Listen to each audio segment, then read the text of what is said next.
Well, this spring, we saw all the destruction that tornadoes can do to a community. Planning for any unexpected event is important. Absolutely. Joining us is Northwestern Mutual Wealth Management Advisor Taylor Royal. Taylor, thanks for being here. First, whether it's a natural disaster or disaster in your own life, like you lose a job, why is it important to have that financial backup plan? Yeah, great question. Great to be here. Life can throw at us many different things in different forms or fashion.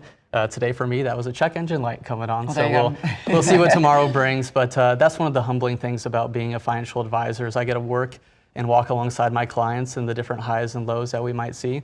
The highs might be paying down debt, buying that vacation home that they might have, or actually retiring. Unfortunately, we live in an imperfect world. And we can see on some unexpected losses. That could be illness, loss of a job. It could be an unexpected or natural disaster that we see, car problem. And all those things can really affect our family and our finances. And so if we want to have financial security in the highs and the lows of what this life can bring, we need to, one, be proactive, but also have two good habits to build out those solutions. How much do you set aside? A lot of people are living paycheck to paycheck. They don't have that extra money, but you need an emergency fund, right? You are correct. Yeah, just one step at a time. So an emergency fund is really that first step as a buffer for those unexpected losses. It can create that time frame for you to kind of figure out what next steps would be. I do recommend trying to have 3 to 6 months of living expenses to kind of offset that. Have it set aside in a different account, maybe a high yield savings account. Second thing to really focus is really know and understand your own insurance.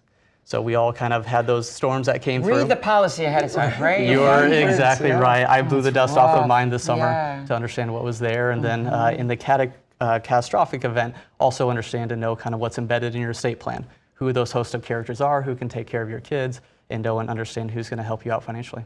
Sure. I know you are here in Omaha, where we've had disasters this year, but you were also telling us during commercial break, you've talked to people in Florida. What are some of the real life examples you're seeing? It is a tough deal, again, walking beside clients in different variety of events, highs and lows. But yeah, unfortunately got a call from some folks who were imminently awaiting what was going to go on in Florida through some of those hurricanes. And, you know, not only a loss of house and some of their belongings and what they have, but it's really kind of understanding what the next steps are for what's next. Sure. So sometimes coming up with those contingency plans in advance is very welcome and useful. And you know, having somebody to call to kind of help you out, knowing somebody that you trust, whether it's an advisor or some sort of agent that can help you out in the insurance is important. Do you have to have a certain amount of wealth to have an advisor?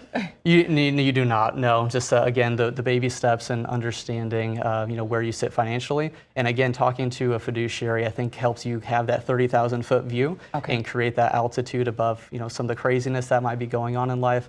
Have a good talk with them about what you're trying to accomplish in life. Very good. Taylor with Northwestern Mutual, thanks so much for joining us today. Hey, thanks for having me, guys.